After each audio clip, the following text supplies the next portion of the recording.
내가 너에게 전한 것은 주께 받은 것이니 곧 주 예수께서 잡히시던 밤에 떡을 가지사 축사하시고 떼어 이르시되 이것은 너희를 위하는 내 몸이니 이것을 행하여 나를 기념하라 하시고 식후에 또한 그와 같이 잔을 가지시고 이르시되 이 잔은 내 피로 세운 새 언약이니 이것을 행하여 마실 때마다 나를 기념하라 하셨으니 너희가 이 떡을 먹으며 이 잔을 마실 때마다 주의 죽으심을 그가 오실 때까지 전하는 것이니라.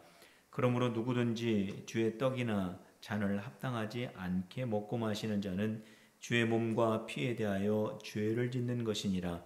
사람이 자기를 살피고 그 후에야 이 떡을 먹고 이 잔을 마실지니 주의 몸을 분별하지 못하고 먹고 마시는 자는 자기의 죄를 먹고 마시는 것이니라. 아멘.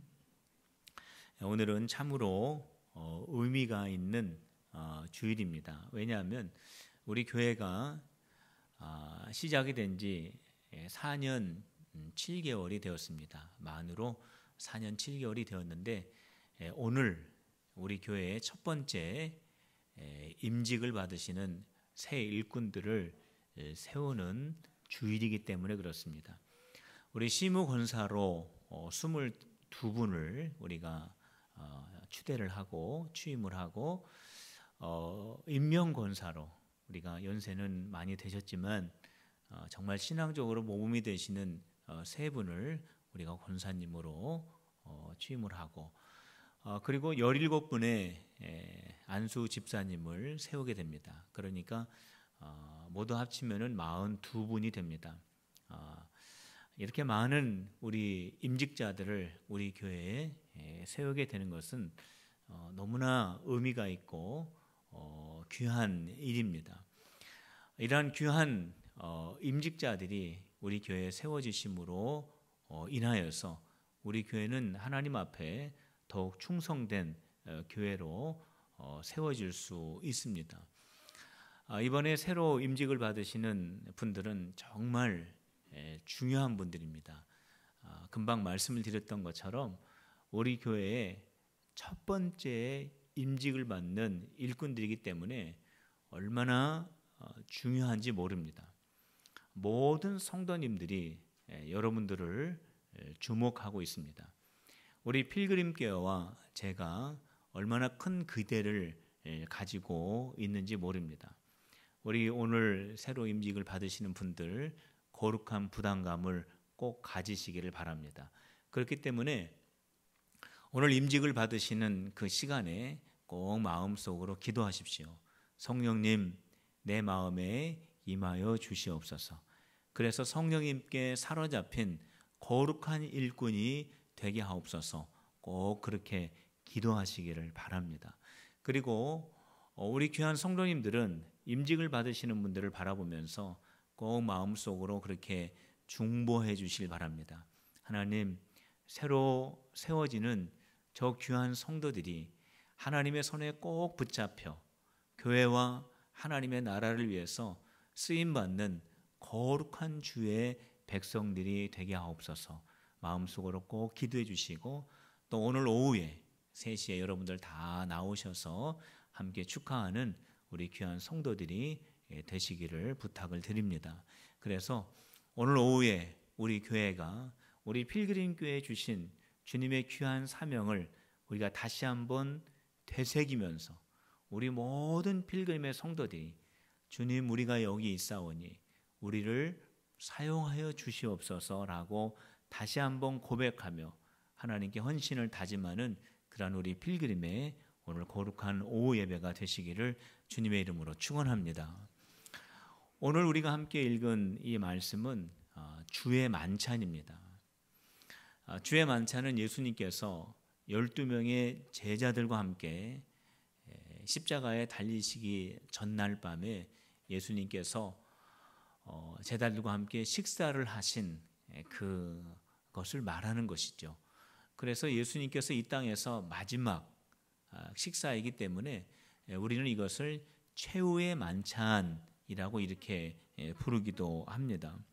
최후의 만찬은 목요일 저녁에 이루어졌고 누가복음에 보면은 이름을 알 수 없는 어떠한 사람의 집 다락방에서 식사가 진행이 되었다라고 그렇게 기록을 하고 있습니다.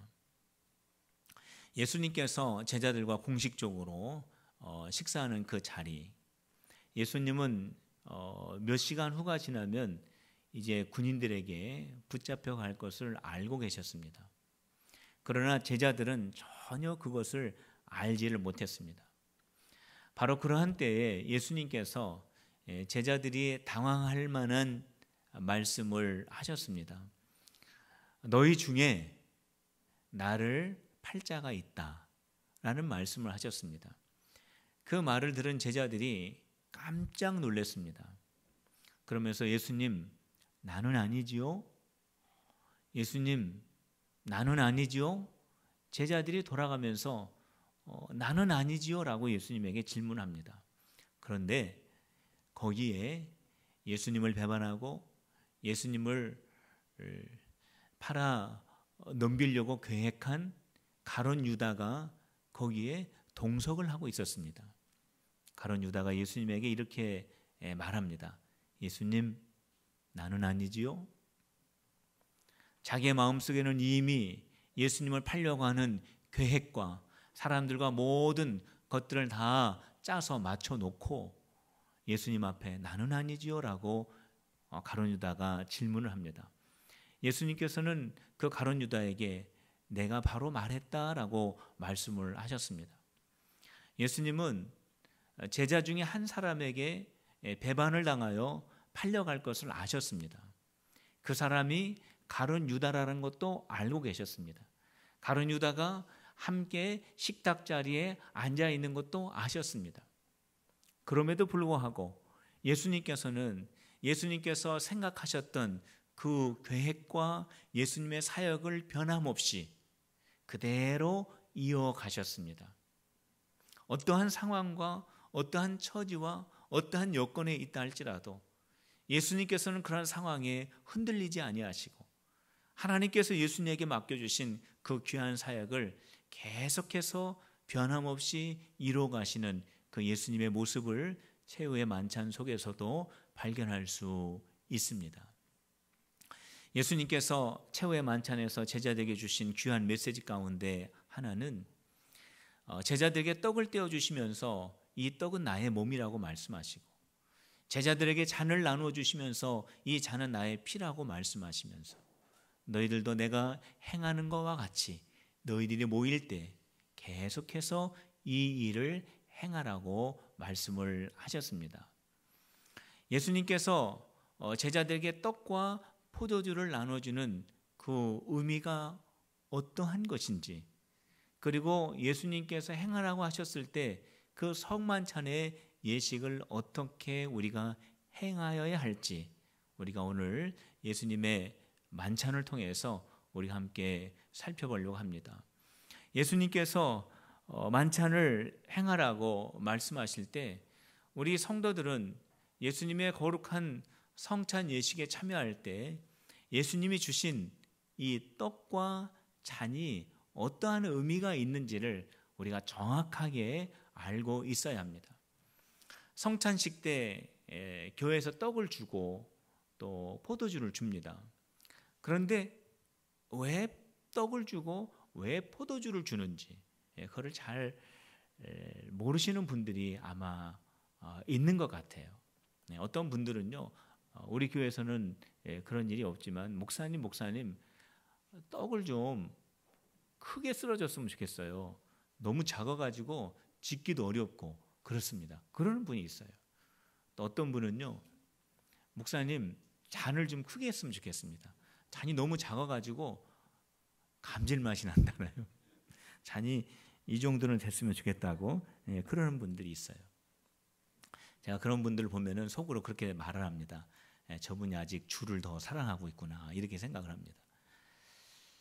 왜 성찬 만식 때에 성찬 예식 때에 왜 떡을 먹고 왜 포도주를 먹습니까? 거기에는 예수님께서 제자들과 마지막 만찬을 하는 그 자리와 아주 깊은 연관성이 있습니다. 예수님께서 제자들에게 떡을 나누어 주시면서 이 떡은 나의 몸이라고 말씀하셨습니다. 예수님께서 제자들에게 포도주를 나누어 주시면서 이 포도주는 나의 피라고 말씀하셨습니다.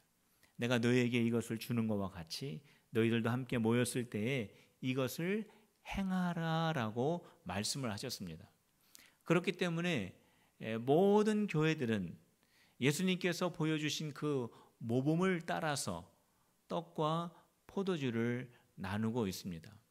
그런데 여기에서 우리가 주의할 것이 있습니다.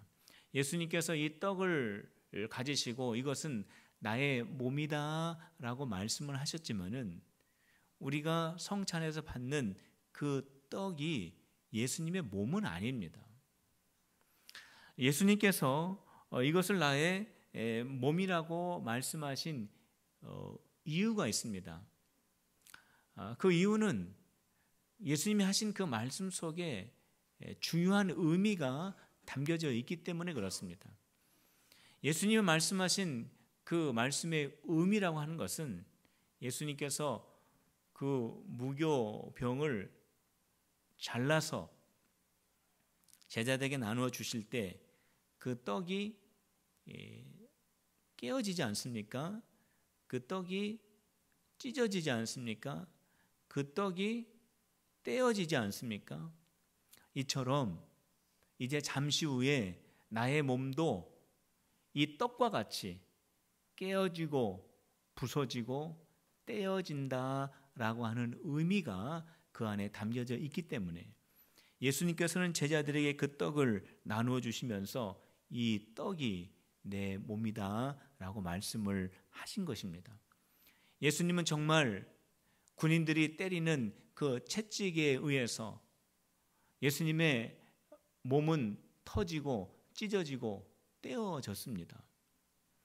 예수님께서 그렇게 모진 고통을 받으시는 그러한 그 모습을 잠시 후에 일어날 것을 아시고 그 떡을 떼어주시면서 제자들에게 그렇게 미리 말씀을 하셨습니다. 그렇기 때문에 우리가 성만찬에 참여할 때 그 떡을 먹으면서 이 떡은 예수님께서 채찍에 맞으시고 십자가에 달리시면서 깨지고 부서진 예수님의 몸을 상징하고 의미하는 것이구나 라고 하는 것을 우리가 정확하게 이해를 하고 떡을 먹어야 합니다.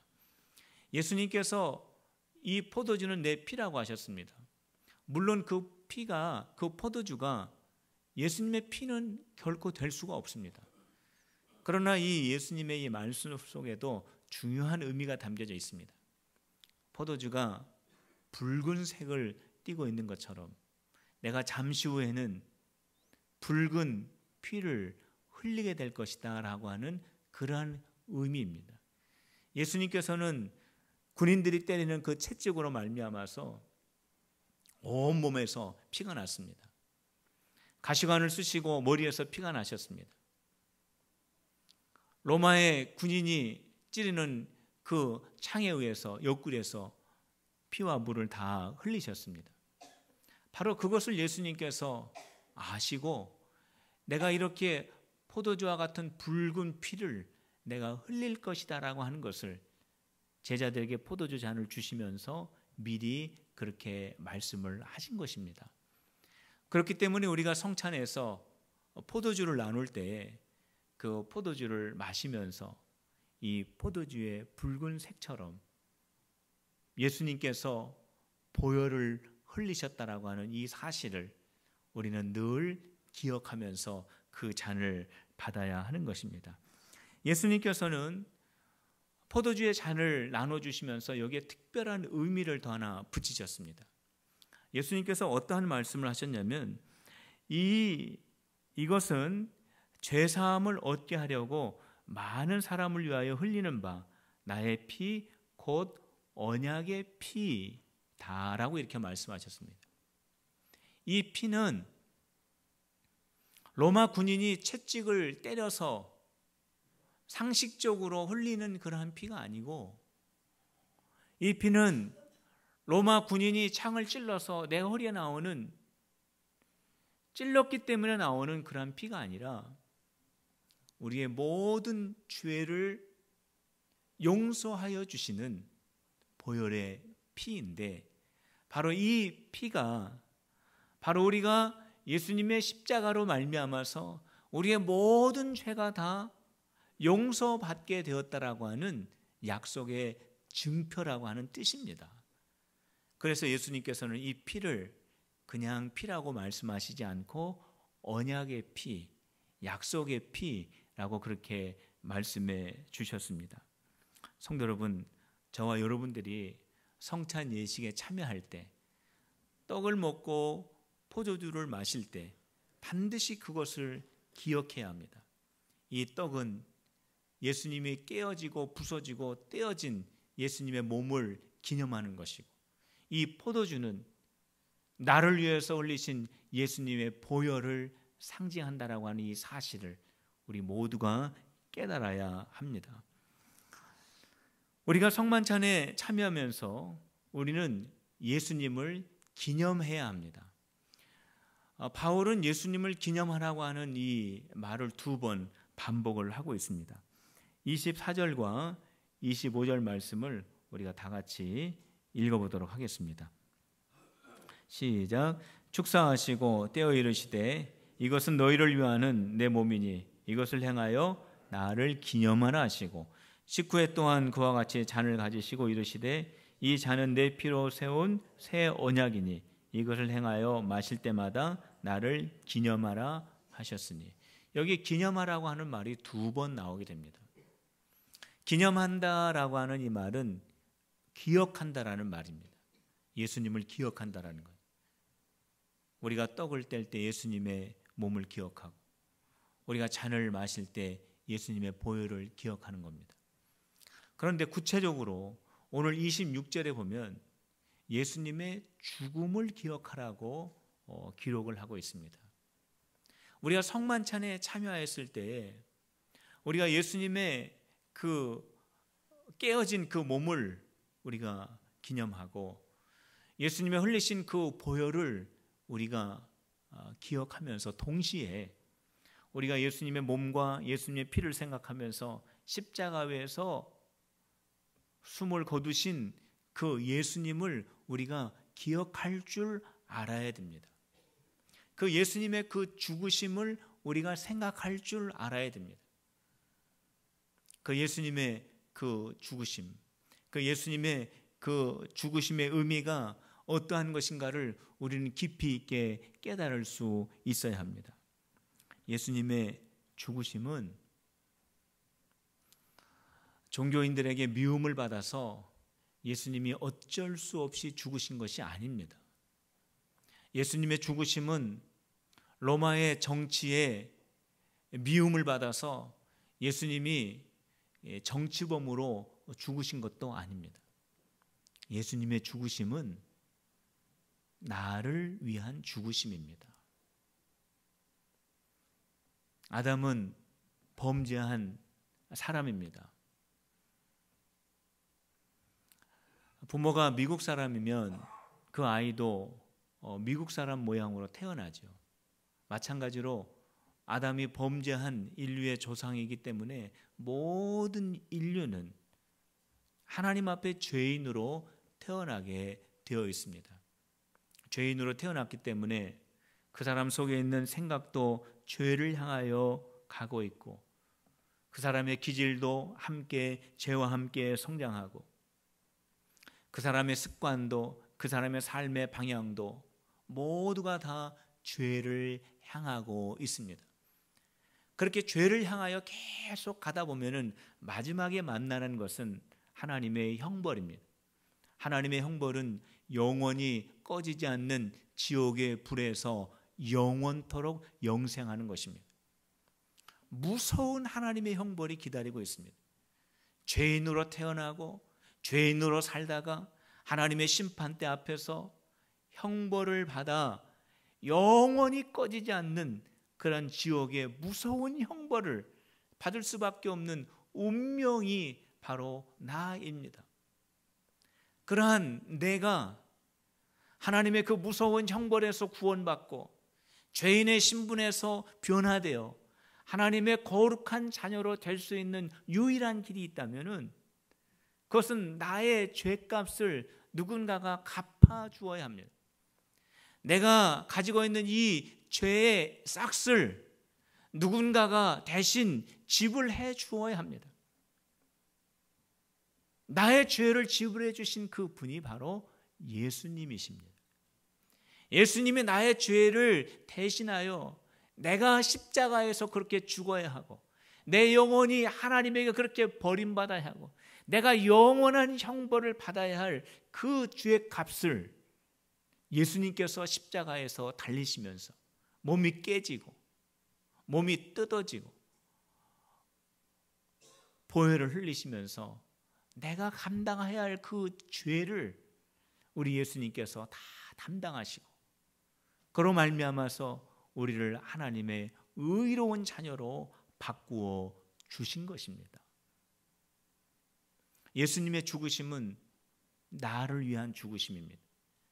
예수님의 죽으심은 내가 얼마나 가치 있는 사람인가를 깨닫게 해주시는 죽으심입니다.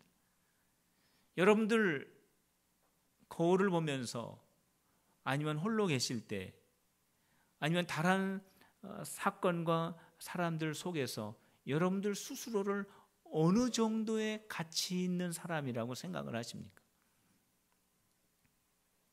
여러분들 인생을 살아가면서 내가 얼마만큼의 가치가 있는 사람이라고 느끼면서 살아가고 있습니까? 그런 것들을 생각하면서 살아가고 있습니까? 아니면은 나는 정말 내가 왜 이렇게 태어났을까? 왜 나는 이것밖에 안 될까? 라고 생각하시면서 괴로워하시면서 생각하시면서 사시는 분 안 계시는가요? 여러분들이 어떻게 생각하든지 상관없이 분명한 것은 우리 예수님께서 여러분들 한 분 한 분을 위해서 우리 주님이 생명을 버리셨다라는 사실을 여러분들 꼭 기억하시기를 바랍니다. 우리들의 가치는 어느 정도의 가치냐? 예수님의 그 생명을 버리실 정도의 가치로 우리 주님이 우리를 그렇게 여겨주신다라는 겁니다. 성도 여러분, 우리 주님의 마음을 더 깊이 이해할 수 있는 여러분들이 되시기를 축복합니다. 우리 주님이 나를 어떻게 귀하게 여기시는지 깊이 있게 깨달을 수 있기를 축복합니다. 우리 예수님은 하나님이십니다. 우리 예수님은 창조자이십니다. 우리 예수님은 능력 많으신 분이십니다. 우리 예수님은 전능자이십니다. 우리 예수님은 온 우주와 만물을 주관하시는 분이 바로 나를 위해서, 나 한 사람을 위해서 십자가에서 죽으실 정도의 가치 있는 사람이 바로 나라는 거예요. 우리가 성만찬에서 예수님의 그 죽으심을 우리가 기념하면서 나를 이렇게 사랑하시는 그 예수님의 그 놀라운 사랑을 우리가 만찬에 참여할 때마다 깨닫고 경험하고 느낄 수 있어야 한다는 것입니다. 우리가 성만찬에 참여하여 예수님의 죽으심을 생각할 때 나는 과연 예수님의 그러한 사랑을 받은 사람처럼 살아가고 있는지를 점검해 봐야 합니다.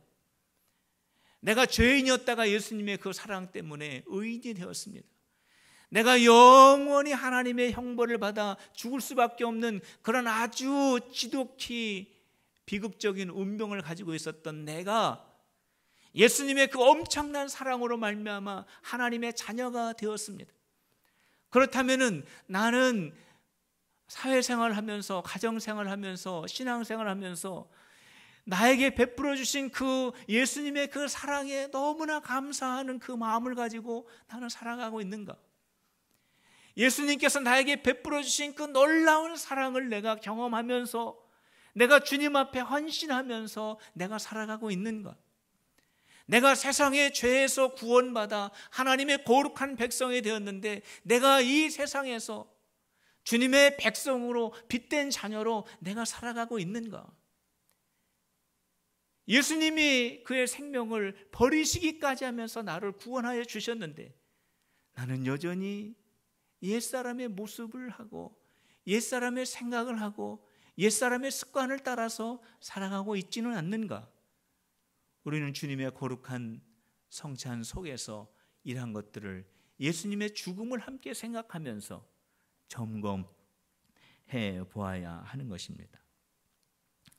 우리는 성찬에 참여할 때에 합당한 모습으로 참여를 해야 합니다. 성찬에 참여할 때 올바른 모습으로 참여를 해야 한다는 말씀입니다. 27절 말씀 한번 보시기 바랍니다. 고린도전서 27절 말씀입니다. 우리 같이 한번 읽어봅시다. 시작.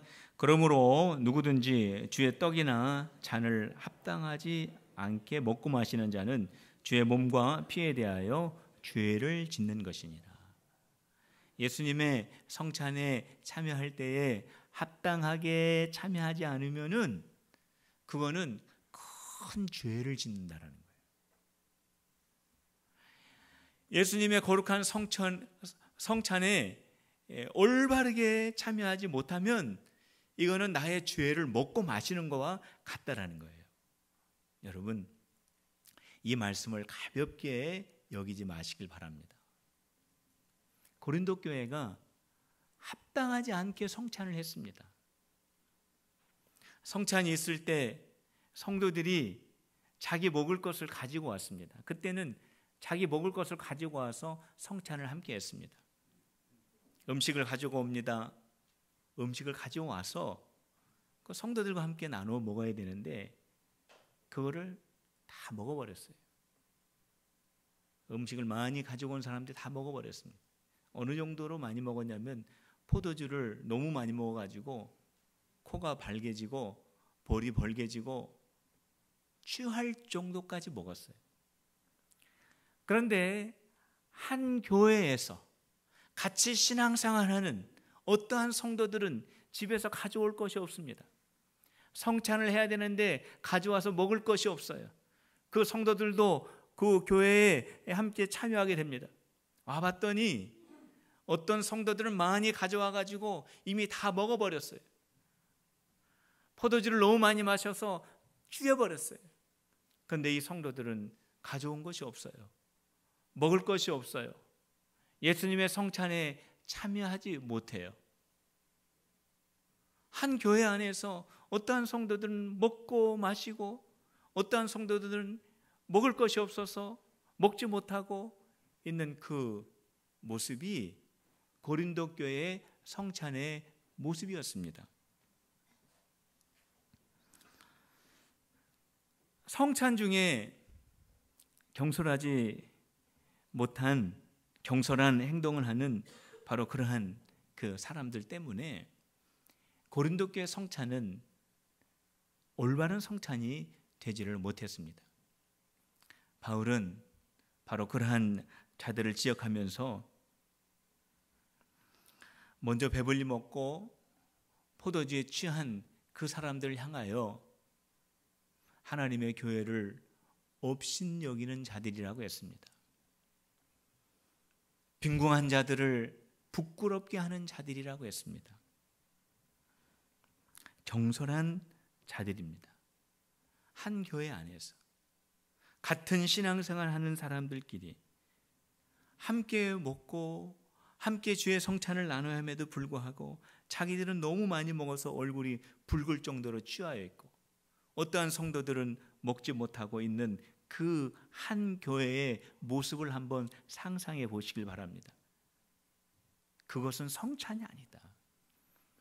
그거는 올바른 성찬이 될 수도 없고 그러한 교회는 주님의 올바른 성찬에 참여할 수도 없고 이것은 오히려 예수님의 몸과 예수님의 피를 부정하게 하는 죄를 먹고 마시는 것과 같다고 했습니다. 만일 이렇게 합당하지 못한 행동을 중단하지 않고 계속 한다면 이것은 주님의 몸과 피를 부정하게 하는 것이라고, 이것은 자기의 죄를 먹고 마시는 그러한 아주 큰 잘못을 범하는 것이라고 말씀을 하고 있습니다. 성도 여러분, 우리가 얼마나 많은 성탄에 참여하여 왔습니까? 우리가 얼마나 많이 주님의 거룩한 식탁에 둘러 앉아 있었습니까?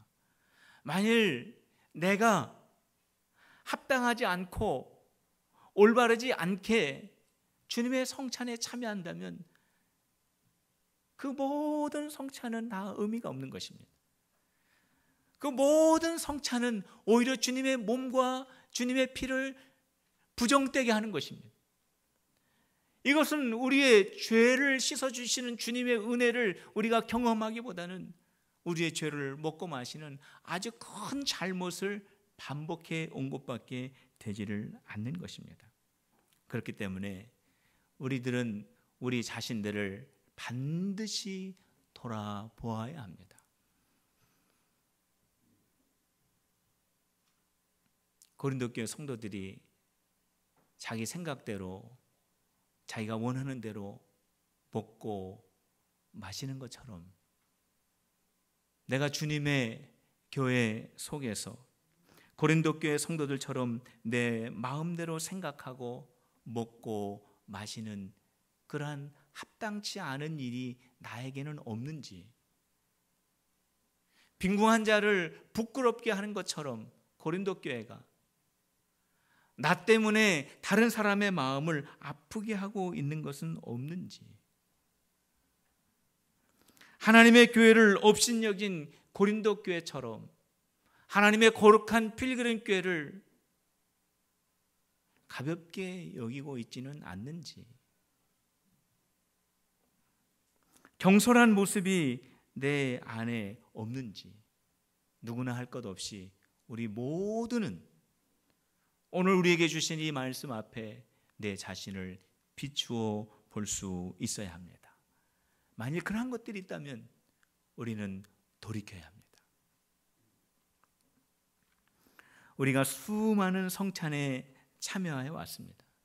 그런데 포도주를 왜 주는지, 떡을 왜 먹는지 여기에 대해서 무지하다면, 떡과 포도주를 나누면서 예수님의 죽음과 연결시키지 못한다면, 예수님의 죽으심과 나의 변화된 삶을 우리가 깊이 있게 우리가 체험하지 못한다면 그게 무슨 성찬이 되겠습니까? 이거는 종교적인 행위요, 이것은 형식적인 의식이요, 이것은 아무런 예수님과 관계가 없는 그러한 무의미한 것밖에 되지 않는 것입니다.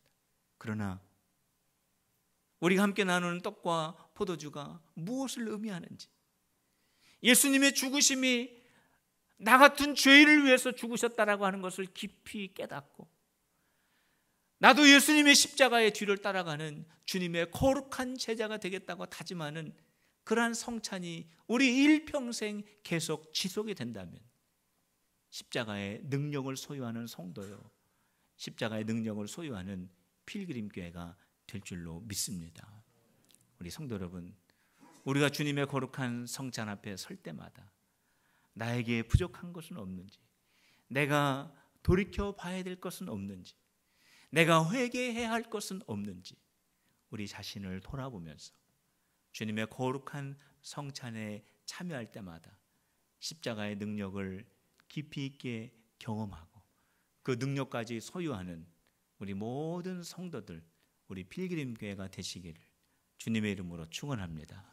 우리 시간 우리 하나님 앞에 같이 기도하도록 하겠습니다. 예수 그리스도의 십자가의 고난을 깊이 있게 생각하는, 그리고 깨닫는 우리 모든 성도들이 되기를 원하여서 우리 하나님 앞에 간절히 기도하도록 하겠습니다. 할렐루야. 하나님 아버지, 오늘 이 시간에 예수님